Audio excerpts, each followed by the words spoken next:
Alright, we got the new 1144 spoilers, and we're seeing an epic character come back and help the Straw Hats in this battle that they're going through right now. Dorry and Broggy are doing something cool, and we're getting a massive reveal on something that predates even the Void Century. So let's get into these spoilers. The Giants struggle against the powerful Dream Monsters. Yeah, so as we saw in the previous chapter, it was revealed that Killingham has the Kieran mythical Zhoniin fruit, and he can make you go to sleep, then tangibly manifest your dreams. And he manifested a whole bunch of these dream monsters, which Viz is calling Sleeptids, which I guess is like a play on cryptids. And we also saw that giant skeleton warrior, which I guess could be considered a Draugr, or however you pronounce that, just swatted one of their ships. And as I've said before, these Sleeptids probably aren't really that strong. We saw before that Saul and the Walrus principal guy destroyed the Yoramungandir. And we're gonna see more fighting against the monsters in these spoilers, so we'll get more into that once we get to it.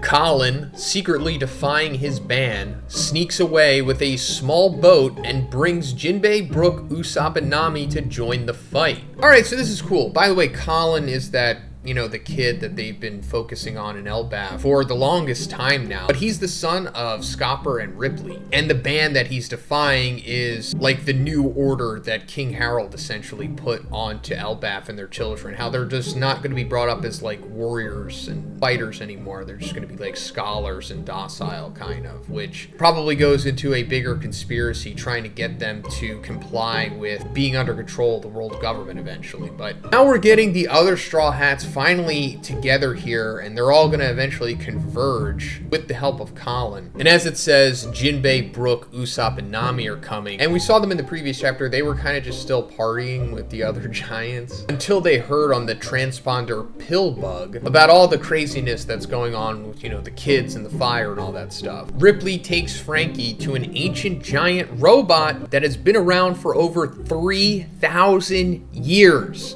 Wow. That's pretty wild. So, of course, this reminds us of Emeth, the original ancient giant robot that we saw back on Egghead. He is I think 900, 800 years old, something around there. And he, of course, came from that ancient kingdom that Joy Boy was implied to come from as well. But now we're seeing a similar robot from 3,000 years ago. So first of all, that makes sense because there was stuff going on before the Void Century, of course. If we go back to the furthest timelines in One Piece, 5,000 years ago, the Tree of Knowledge was planted on Ohara. And then 4,000 years ago, the Palace of Alubarna was built. The big major city in Alabasta. And then 1,100 years ago, the city of Shandora was built. So stuff was going on.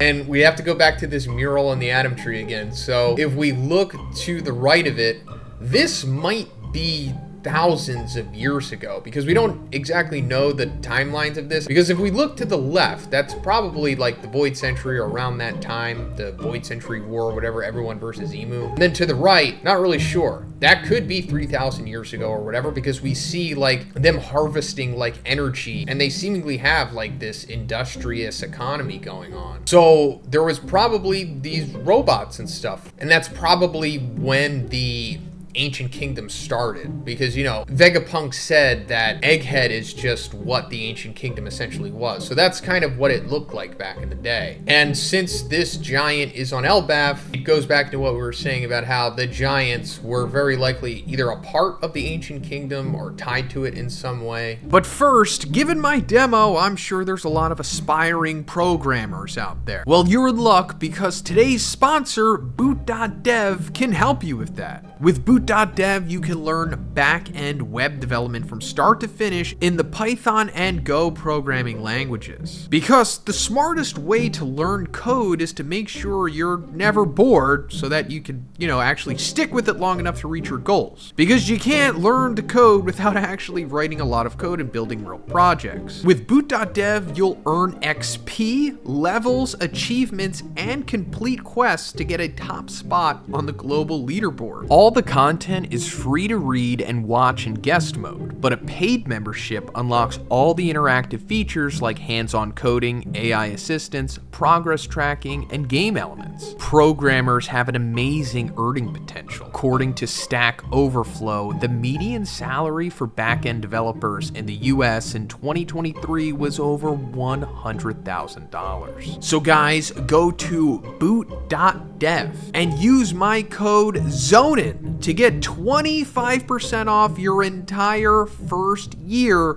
if you choose the annual plan. Thanks, guys.